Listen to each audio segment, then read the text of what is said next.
Well, good morning. This is Lynn McWright and Teresa Walding with Advancing Nurse Coaching. And we're here today on the 10th of May to welcome you and to wish you a happy Nurses Week. I know that Florence Nightingale told us in 1870 that it would be 150 years before people would see the kind of nursing that she envisioned. That year was 2020. So here we are and looking forward to our wonderful presentation today. And I'm just realizing I need to adjust my volume. So let me do that.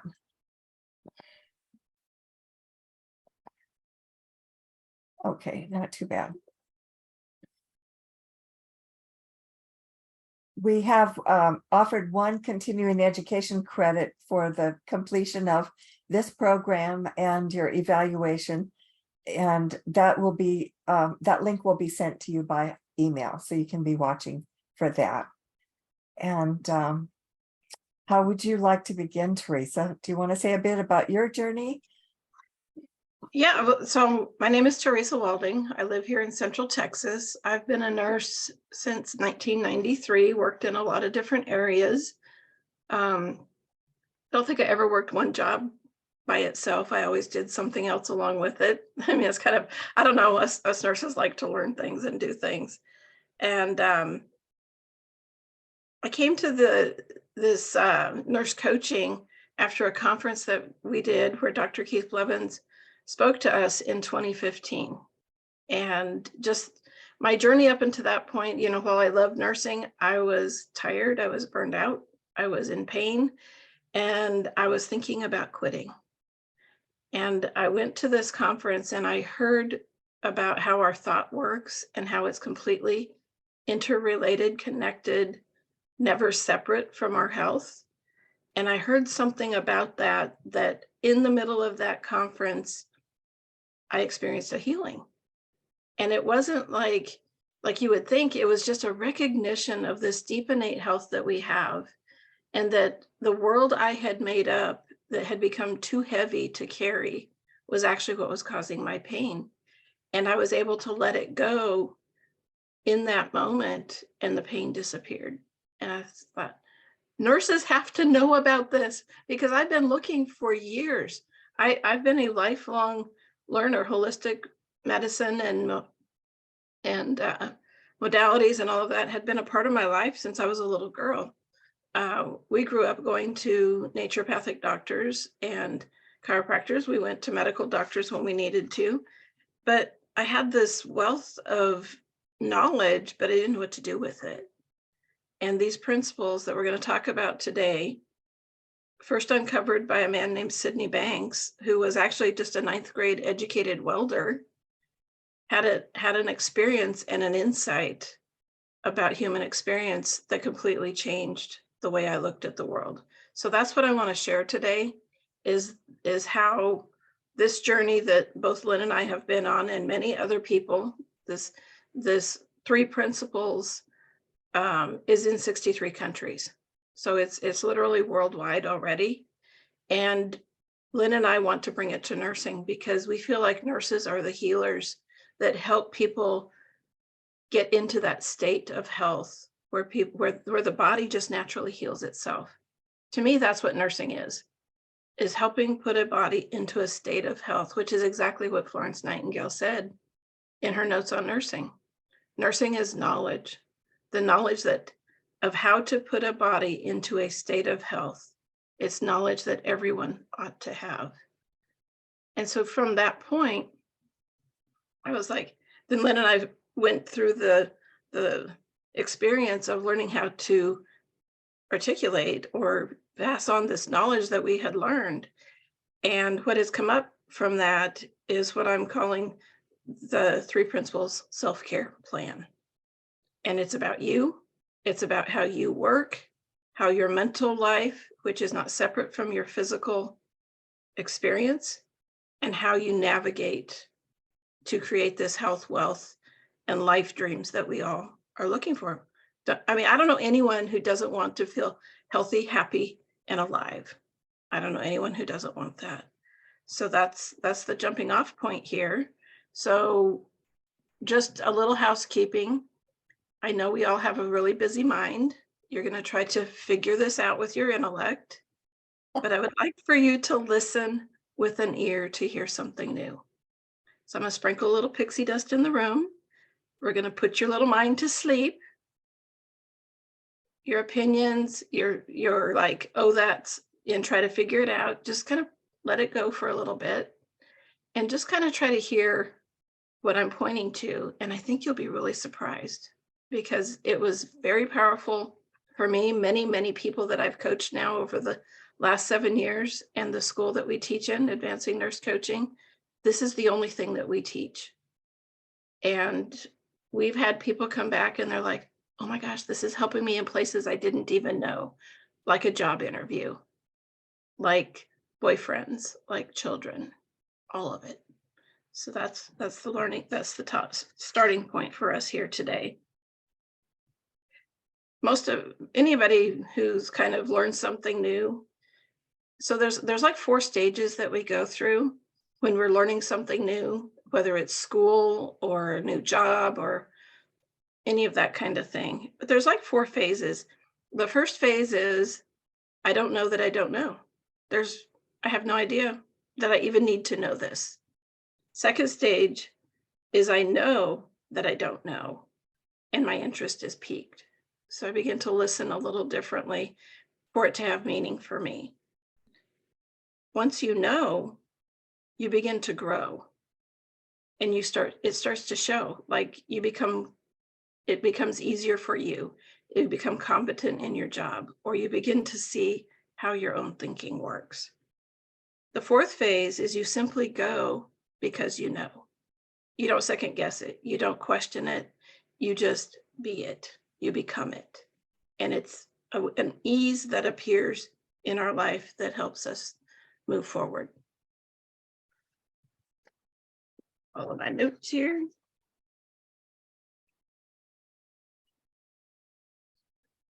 I love it when Lynn talks about what she went for her, was it your PhD or your master's, Lynn? And was it health that you wanted to know? Right. I had a 1-word topic, which was health. And they said, well, you can't just have a topic that's 1 word. You've got to have something that's broken down. And I said, I can't break it down. Health is. And that was my entire study. Never finished the dissertation, but I have continued to look for health. And that search led me to this understanding, which we're talking about today. I had to learn it outside of the academic setting. I could not have learned it in the academic setting as it was at that time. But you learned. you grew new ears, which was great. So just as a grounding, I'd like to say what the 3 principles are. And on the surface, it's mind, thought, and consciousness, or mind, consciousness, and thought. Those 3 principles are a metaphor of something that cannot be separated into something smaller. They only exist together. And that's very important because people have been trying to separate it since we figured out what psychology was. When psychology went to behavior, we separated these principles and then created a big mess for ourselves. And now we're trying to clean that up with our language and our understanding. So divine mind is the universal intelligence of all things, whether form or formless. So it not only is it formless, it creates form through the use of these principles. Divine consciousness is a gift that allows us to see creation and all that it entails. Every aspect of life we are conscious of, whether we can tell or not. And we can get into, how the body senses the environment and all of that, but it includes everything in the entire universe. Divine thought is the gift that allows us to go through this world as thinking creatures. because without thought, how would we even experience life? How would we know how to live in this world if we didn't grow up in families that imparted knowledge upon us to live life with? So everyone comes from these three principles, and it's the thought that holds the secret. It's the key to reality, because your thought, your feeling comes out your eyes. That's all that's happening. All of your beliefs, all of your thoughts, everything you've learned are your perception of life. And that's where this care plan is going to be really helpful for you. You know, it's these thoughts, these, things that we worry about, toil over, strive for, stress about. Those are the thoughts that put our bodies into a state of dis-ease. Because what it does is it keeps us in this revved up state, as we know about the hypothalamus pituitary adrenal axis. When that's activated in a person, it causes inflammation. It stops our stomachs from digesting, blood vessels tighten, all the sugar in our liver dumps into our body, and that creates an environment that our body doesn't really like. It's harder for it to be healthy in that condition. But insights into these principles quiets that thinking and helps put our bodies into that state of health. We don't have to do anything to heal our bodies. It just naturally does it.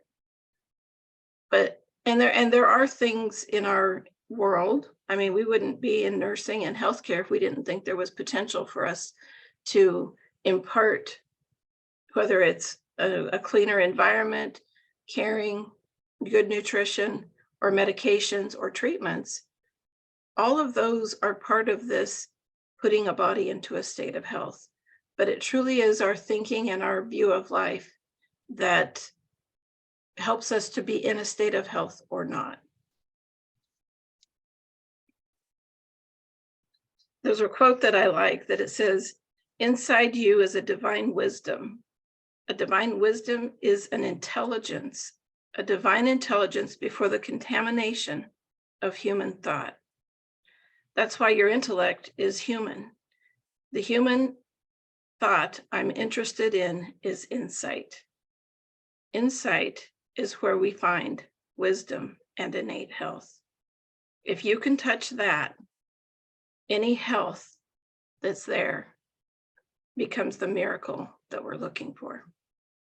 And that's what I experienced in the middle of that conference, was a quieting of my own thinking, dropping all of the extra weight of literally other people's problems, because I carried that around like, and served it to everywhere, and it wasn't helpful for me.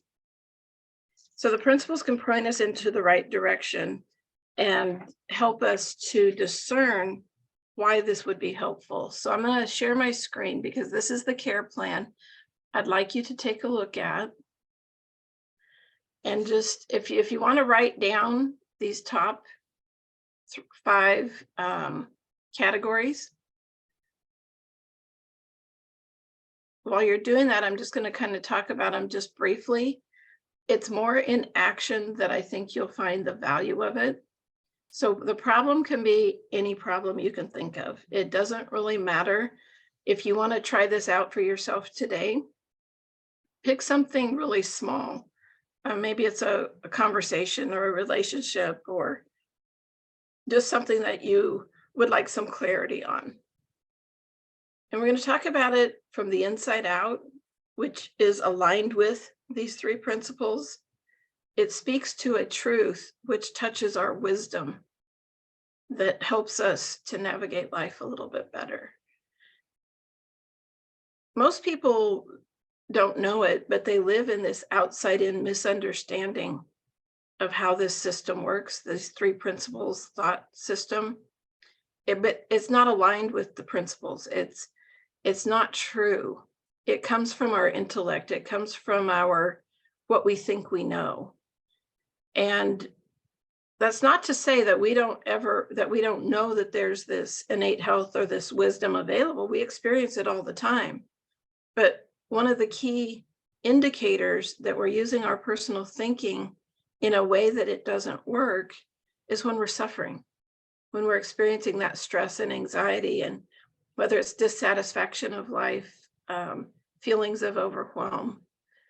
Those are all indications of the way that you're using your thought in a way that it doesn't work. And one way to kind of help us discern that is to talk about, where do you think your experience is coming from? And that the answer to that question, as you begin to navigate, and I know for many of you, this is a very first conversation, so just listen lightly and just sort of kind of get the essence of this.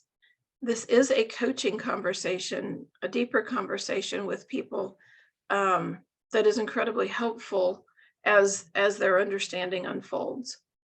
And the benefits of knowing where your experience is coming from, that's where you get insight. That's that place where you're like, oh, I never thought about it like that before. This is the place where it's like, oh, I can see how this can be helpful for myself. And then, like good nurses that we all are, we will immediately say, how can I use this with my patients, right? That's what we all do. This conversation is personal to you, and it's for you, because when you know this for yourself, you have the ability to use it in any form that comes to you with your patients, and that helps them to get into that state of health. And we all just want to I all want everyone to have that. So I have a little example. One of them was, I talked with a friend yesterday, and she found it very beneficial. I said, what does it feel like when you're talking with, say, your 15-year-old son, and he thinks he knows everything, and you're trying to be the mom and deciding how this is going to work and why he should do something, and remembering that the only way you experience this young man who's your child, who you think you know intimately, but you only really experience him through how you think about him. And she was like, oh, that makes so much sense. Giving him his own space, his own separate reality to figure it out. I can only have thoughts for myself about him, but when I bring that conversation to another person, in this case, a 15-year-old son, and you actually listen to what they're saying, you'll find out that he has his own thought system going on. And that if it doesn't agree with yours, most parents try to go, no, this is how it is. This is how it's going to be. And listening with that ear to hear, oh, I'm only experiencing him through my thought and my feeling in this moment, can change that conversation to, where do you think your experience is coming from as you're listening to your son? And what does that mean for you? And how does that adjust the way you're communicating together? For most people, that brings a little more clarity. It gives you a way to be less judgmental of the conversations or what's happening, or it creates this incredible connection where you hold the space to listen in a way that most people don't, especially when there's a lot going on. These principles, because they hold this the space and this rigor of saying your thought, your feeling only comes through your perceptions of life, it takes off this extra outside in thinking, which can look like, I'll be okay when. It'll be okay when I have a new job, a new house, a next degree, all of the things that look like will give us life satisfaction. Truly, the only thing that's happening is it comes through us as our own thoughts and our own feelings about it, and can help us guide ourselves a little bit better.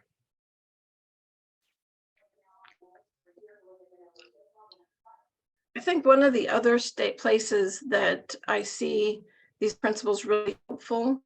And so I'm gonna tell you a little story about someone I know who is a very successful person, was divorced and raised children, 4 children by themselves, and suddenly found herself with an ex-husband who called her and wanted some help because he was now diagnosed with a terminal illness.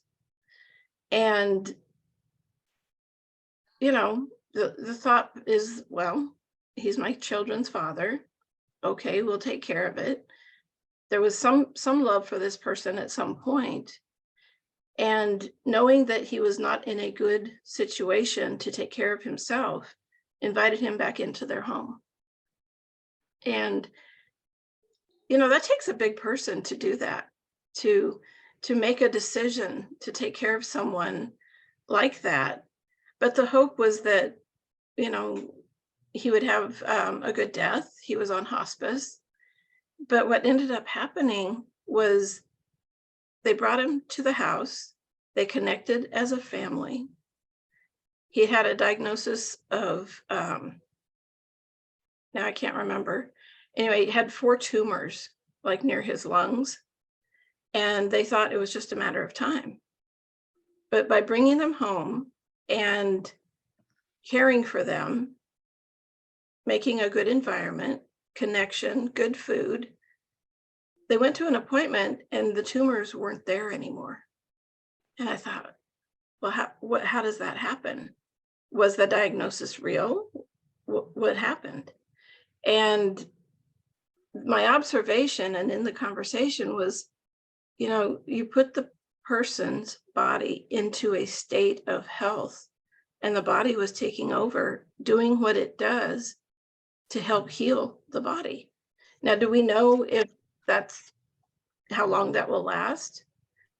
No, not really. But at the moment, he's doing just fine.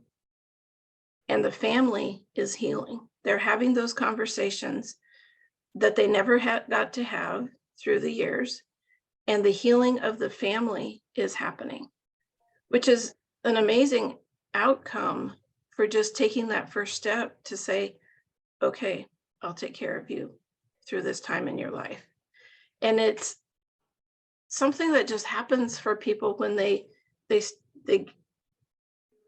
feel that love and care that brings us to this moment where we can actually enjoy life, increase our health, our wellness. And as far as a life dream, that is a life dream that they didn't even know they were looking for. And it helps us to become better people and enjoy life as it's unfolding. Lynn, what do you have to add? Well, just that it's such a shocking new idea, Teresa, that we all are completely healthy inside and have always been, and we have nothing that's lacking and nothing is broken. We have everything we need inside to live our lives in the most beautiful way, from birth until our last days. And in spite of whatever the diagnosis might be, the circumstances might be, the experience of life, our actual life, is ours, because we have the opportunity now to understand that the way that we use thought is what determines our life experience. It's complete freedom. It's complete freedom. We will never be able to control those outside circumstances. They are there.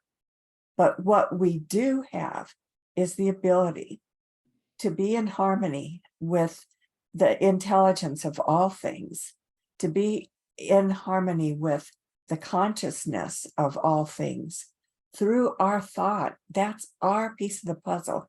That's our oar that we have to row with on this boat that is in the river of life.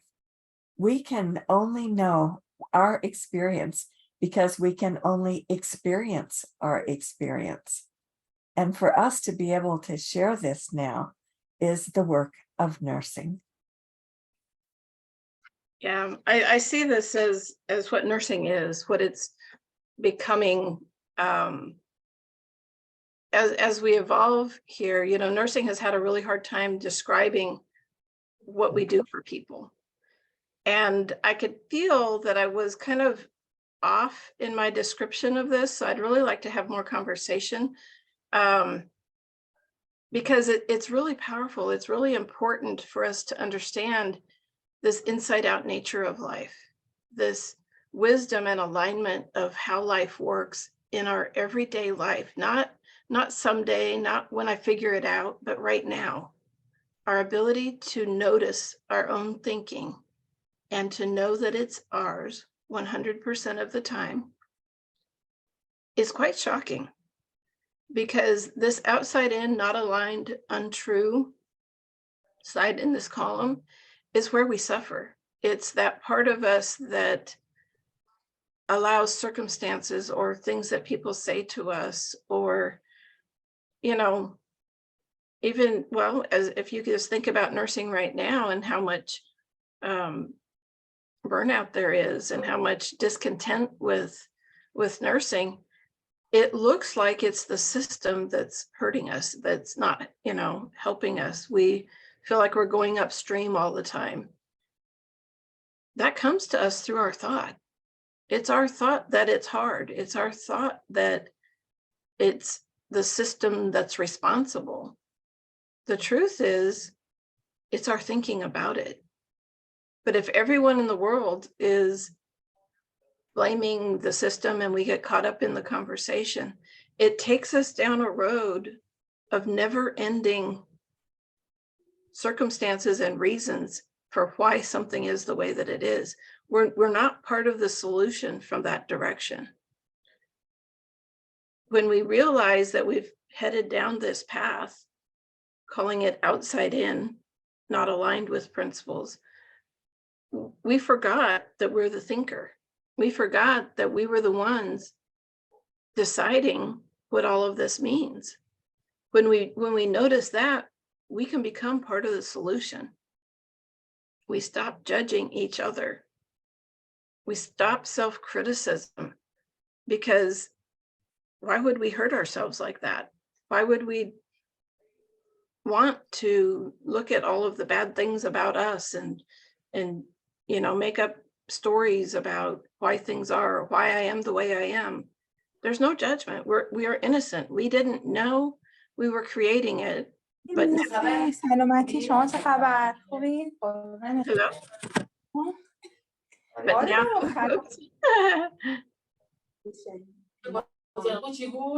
Malai, can you mute? اصلا مسافر نبود. به خدا Lynn's trying to mute them.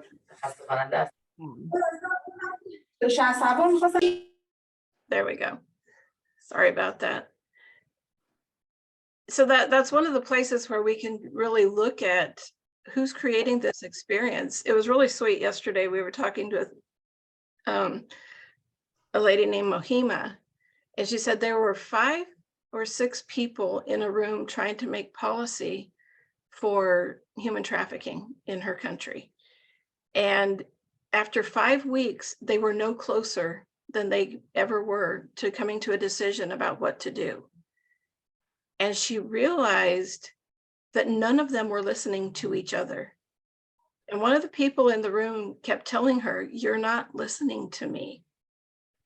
And she said she had some very sharp words to say about that. Not, she goes, even me can come up with those kinds of words. And realized that she was only thinking about this problem from her perspective, wanting everyone else to think about it like she did. And because everyone in the room was doing the same thing, there was no answer. There was no solution. And when she realized for herself that that's what was happening, she suddenly had different questions to ask. And people were like, oh, we didn't realize that we actually weren't listening to each other because we were only in our own mind, our own head about what was happening. And I thought, wow, isn't that interesting that even when you know that you're the thinker, sometimes it doesn't look that way. And I think that's what helps us to begin to navigate and use this care plan, this language of inside out aligned with how these principles work. It's always your thought, your feeling, creating your experience from the moment you were born. You began to use your intellect to decide what everything in life means. And you live from that perspective and you never question it. I mean, we're children. We don't question it because that's what life is. These are the things that we do because it feels like it's the right thing to do. And then we grow up and sometimes we have insights, we learn new things and we're like, oh, well, that's not how life really worked. And you make that minor adjustment and your life changes. That's what we're always doing, every moment of every day. But there are things within us that don't look like thought. And one of those things for me happened when I was with my daughter. You know, I was worrying for her. She was going through a divorce. I was efforting and striving to make sure that she had everything that she needed, to include a job and a car. And no amount of my effort and my pushing, and everybody here is going, I know that doesn't work, right? We've all done it. But I came to that conclusion driving up a hill at a stop sign, and I went, I'm suffering. What's up with this? And I realized she was her own separate individual person with all of the life experiences, even though while I thought I knew her well, do not know everything about my child. And I told her, I said, I just realized I'm trying to live your life for you, and you're a grown adult, and I'm no longer going to give you my opinion on what you should do. And she goes, cool, okay. And we get to the next light and she says something and she paused and I didn't say anything because our normal communication was she would say something and I'd have an answer and then I'd try to convince her and on it goes, right? And I didn't say anything. And she said, you're serious, aren't you? I said, yes, I'm very serious because I've realized, had an insight about something that I've been doing that is not helpful to me and not helpful to you. And a week later, she had a job, miracle of miracles, right? And we were driving up the same hill because she still didn't have a car. And she goes, I like this new you. It's like you trust me to be an adult and make my own decisions. And my heart just went, oh my gosh, it was not only good for me, it broke that bond, that invisible tie that had been there that didn't look like my thought. And it was incredibly healing and incredibly helpful and changed our relationship completely. And that's when I realized had asked myself the question, where do you think your experience is coming from? Because I was still efforting and trying to control the world around me to make it look like what I want it to be. But the benefit of knowing that and even knowing to ask that question completely changed that relationship. So I'm curious, are there any things I'd be happy to go through this with you if someone had wanted to explore something for themselves or comments or questions. Anything that come up for you in this conversation?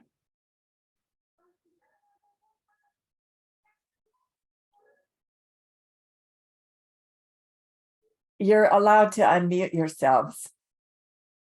And please feel free to either speak or raise your virtual hand. I'm not sure I can see it while we're screen sharing.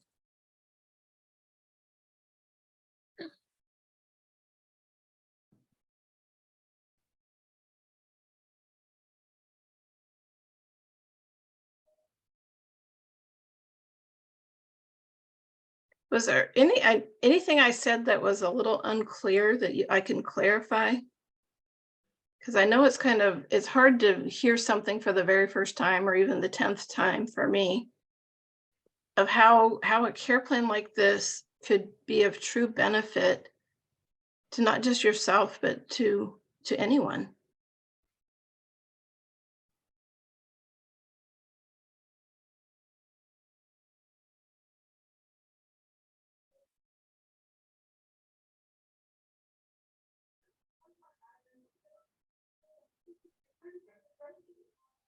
Marcia, did you have something to say?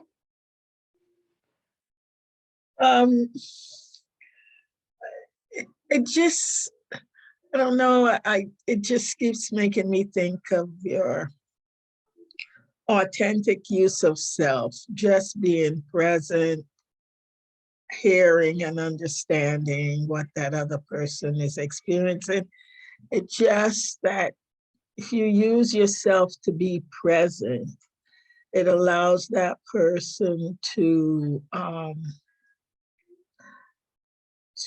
be who they are so that you understand them better. Then you kind of connect as to how would it be for this person to progress in their own way, or just kind of say, well, it makes me wonder what that would mean if, so that, because there are things that sometimes you do have to help a person deal with, and to give another picture so that it's not, because the alignment may not always be good for a situation. Let's say the person is like, heart attack, what heart attack?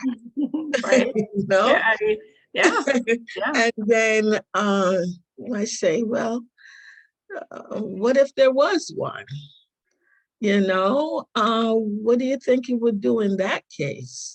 So you could hear from them what they might be thinking otherwise. You bring another thought to their mind, but still hearing them without interjecting yourself. This is what this makes me think of. I could be wrong, but this is how it comes across for me. Just being present more than anything else, so that that person recognizes that they have answers too. And they may know a lot better how to solve the problem, like the situation that you mentioned with your daughter, than you might. And of course, we think, well, we are educated to know. We're supposed to be a person to give some answers and solutions. And then also, you sometimes what trips that up a little bit is that there's so many people who will say to you, well, did you ask them this? Did you tell them that? So then you become responsible for what others might think that you should be doing. Some of the time, it's not really helpful.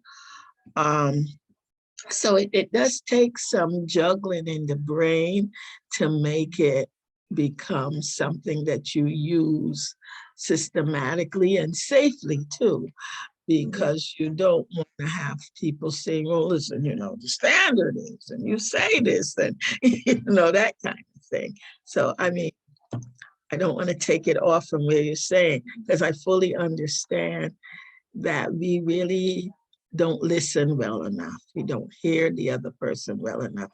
We are sometimes treating exactly what the patient does not want, simply because we don't know how they see the problem. So that's what I would say about it. And you just touched on that exactly. Mm-hmm. People have their own innate wisdom. Mm-hmm. I think people instinctively know what's good for them, right? We used to always say, if you listen to the patient long enough, they'll tell you what's wrong. If listening on that level, not from what you think you know, but from what they know themselves. But this care plan actually takes this one step further and takes that part, this outside in, not aligned with the paradigm, off the table. Like that outside in doesn't actually exist. It's not paradigmatic. it thinks that something less than 100% could possibly be responsible for what's happening with them. And that's why this inside out, aligned with these three principles, creates this space of being 100% true. No matter what we think is happening in a conversation, the only thing that's really happening is your thought, your feeling about everything. But insight into that, like, oh, this is my own life that I'm living here. And the only way that I get to experience it is from this perspective. Nurses really have a ton of knowledge. And if it resonates with that patient, we've done something for them.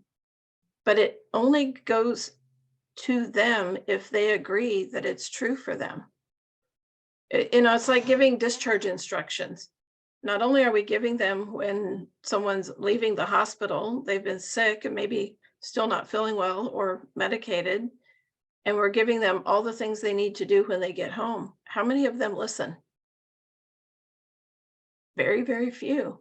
Someone in their family usually gets home and reads it and then calls back and said, now what are we supposed to do? You know, and we're not in a state where we can hear. And our innate health says, I need to do X, Y, and Z for myself.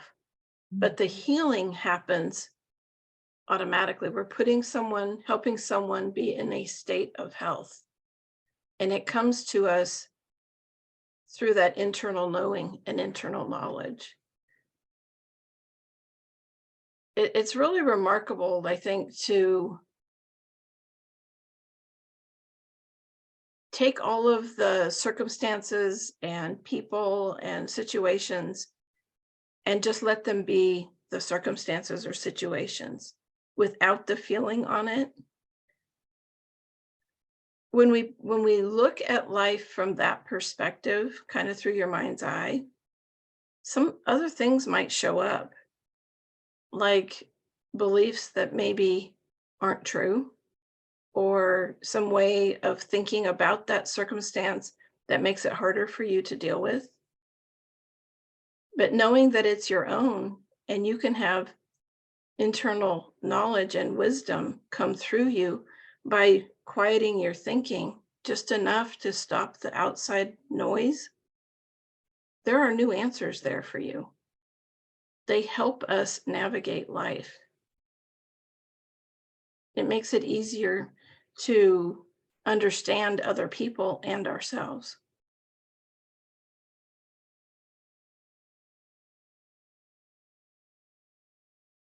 Well, Miss Skeet, I would like to say that I really appreciate your offering us the example of being present when we're in communication with others. That presence is such a beautiful part of our work as nurses. What is going to be the challenge, I think, for nursing moving forward is actually seeing each person as completely healthy within. We've been so accustomed to looking at the problems and for the problems and finding the solutions. And we will continue to find solutions, but for beginning, we have to be able to see them as already perfectly healthy and having everything that they need to live their life in the most ideal way. And our job is simply to be there to help facilitate that. That's going to be a switch. We're accustomed, as you said, to standing over the patient, shaking our fingers, saying, you've got to do this. And we know that has never worked. So for us now to be able to walk alongside our client, our patient, and be able to be a sounding board for them, help them articulate what it is that they want in regard to their own health, that's our job now. We're going to be able to see things in an entirely new way as a profession.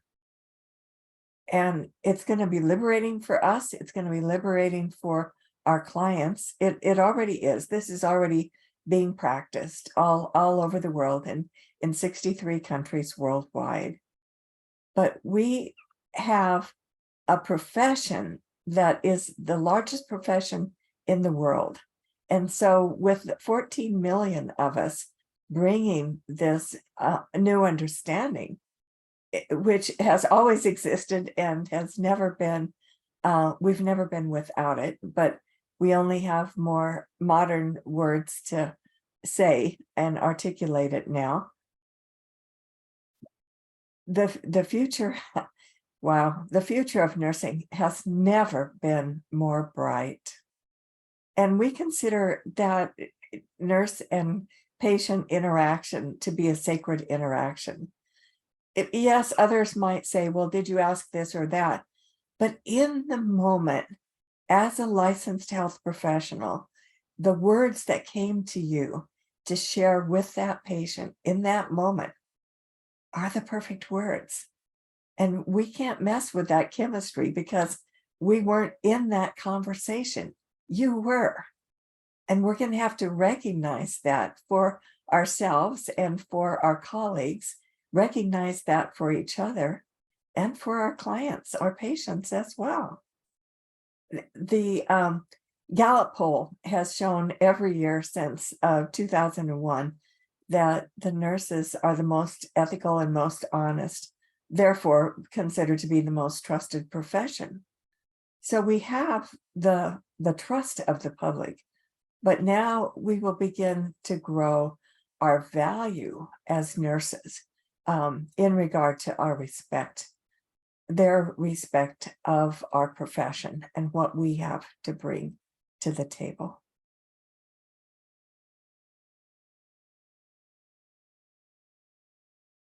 I hope that helped clarify, but Ms. Keat, feel free to jump back in if not.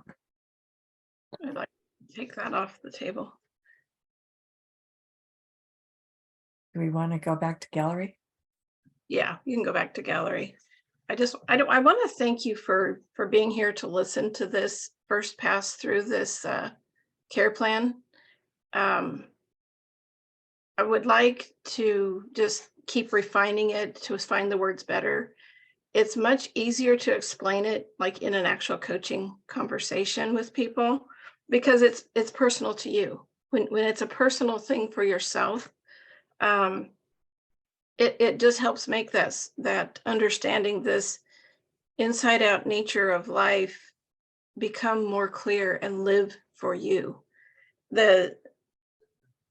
Just that little insight that I described with my daughter, it doesn't sound very big, like, turning that over to her to let her be her own person. But the switch within me was huge because it had implications for a lot of other areas of life, not just that relationship, but a relationship within myself. Like, what are you holding on to so tight that's not serving you? And little tiny insights like that, as you help someone to see their own thinking, most people for the very first time, I would even say, I knew I thought, I knew I had thinking, made perfect sense to me. But when you talk about thinking, that gets bigger, like it grows. I make a lot of stories out. But the power of thought as a neutral power that you actually can take and mold and create life with, that's from a different dimension. That's not personal intellect. That's not the place where we say, oh, I get it, I understand it. We really don't. Because as soon as we say we do, like there was many times where I went, okay, I've told her that it's going to be like this and blah, blah, blah. That didn't stop me from internally going, maybe I should say something. But my wisdom said no. And that was different. Like that little voice that said, no, you've already decided that this is what's going to happen. And it just keeps helping you to not.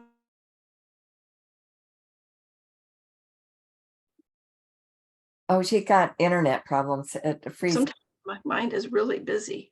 Hello? Repeat, you froze. I froze. No, it's that busy mindedness that we have. You know, some people, one of our students called it, she's her own pressure cooker. There's so much happening and so many things you have to keep track of and do and be, and you're going in this direction. And when you have thinking like that, it grows babies. It can be everywhere, right? And these babies are all over you. And when you realize that that's what you've done with your own thinking, you can go, oh, hold on. It doesn't really work that way. And when you know that those babies aren't going to help you, you don't really go there as often. So that was the experience of trying to control my daughter. Was like it was like it wasn't there anymore. That's the part that's helpful. Those thoughts are like a snow globe all shook up, where you have this snow everywhere and you can't really see the direction to go. So you just keep trying everything you can try.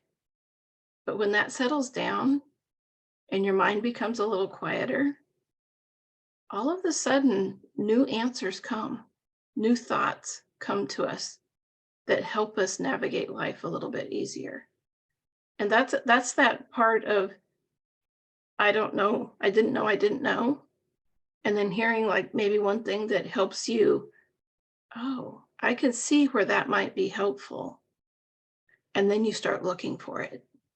Because it was helpful to you, you start looking in that direction more often, and you realize how much easier life is getting, and then you just go. And then when you start getting off track and you start not feeling good again, you realize more often and much quicker that that's what's happening.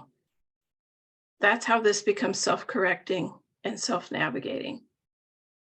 We touch into that place where our thinking settles down, our stress decreases, our bodies go back into a state of health, and life gets easier.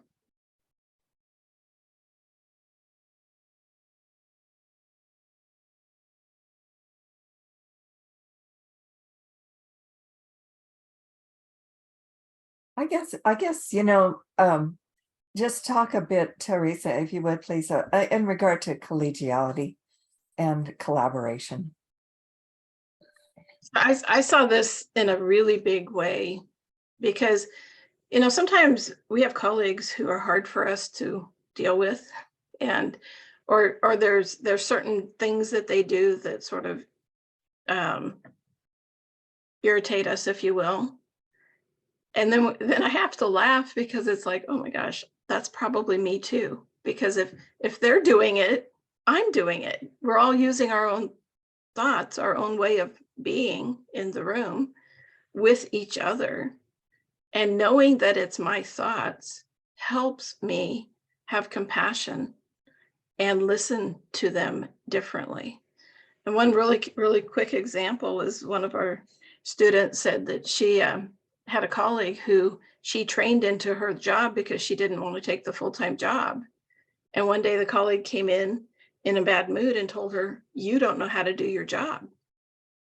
And she's like, well, hold on a minute. Who taught who? And she just had this immediate thought storm of, how dare she say that? What does she mean? I am angry. And just this big tornado of thinking was happening.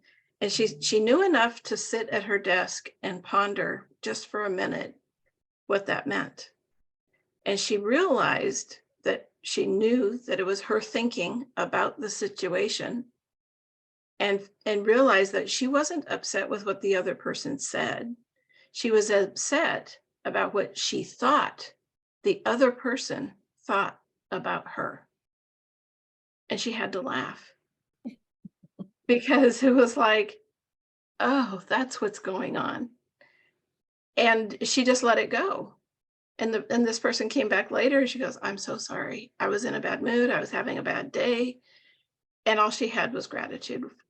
She was like, yeah, I know. I knew that wasn't really you. So you can see how just one circumstance and this outcome of knowing where your thinking is coming from collapsed a lot of extra thinking that could have happened, saved a relationship, and they were able to talk about it.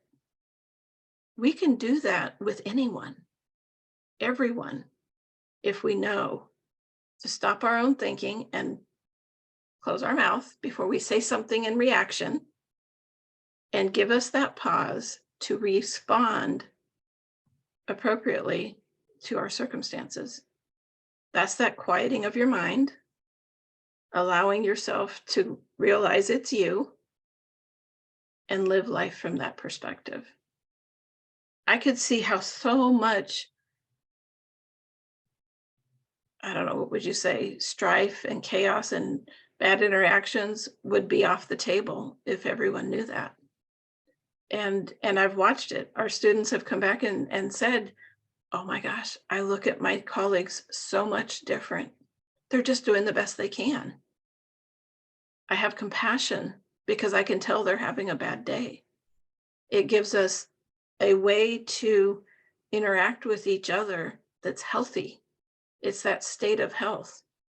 And it doesn't take everyone in the room to know that for us to experience it as a group. Because when one person becomes healthy, you're changing the entire system.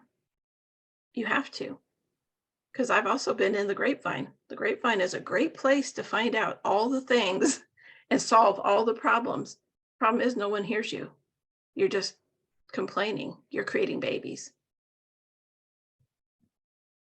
There's a comment. This is, I think part of that is asking if you're just listening or are you hearing to what's being said? Absolutely. As much as people think they listen, they really don't listen. There's a lady we know, it's her only job. She's not a nurse, but she teaches nurses how to listen. From that deep space of listening.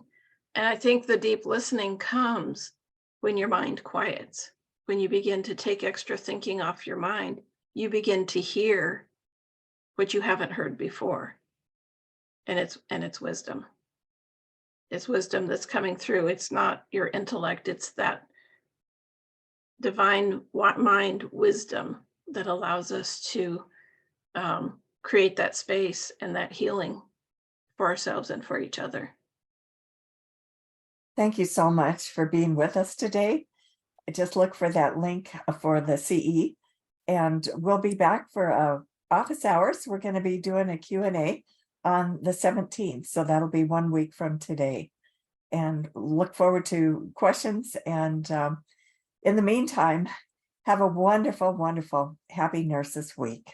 Thank you so much for joining us. Thank you, Teresa. I appreciate you guys. Thank you. Bye.